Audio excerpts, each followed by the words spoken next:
Men qizlardan ko'zimni tiya olmayapman, nima qilsam bo'ladi degan savol bilan shayxni oldiga kelibdi bir kishi.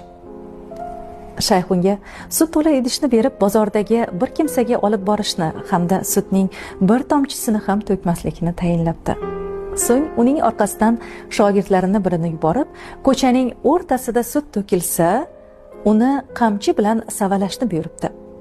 Yigit shayx vazifasini bajarib, sutning bir tomchisini ham to'kmay egasiga olib borib beribdi. U qaytgach, shayx undan so'rabdi: "Yo'lda qancha ayol qizga ko'zing tushdi?" Erkak javob beribdi: "Men yo'lda hech kimni ko'rganim yo'q.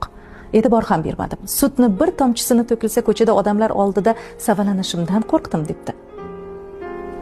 Shunda shayx bandasining qamchisidan qo'rqib, yaratgannikidan qo'rqmaysanmi deb tanbeh beribdi.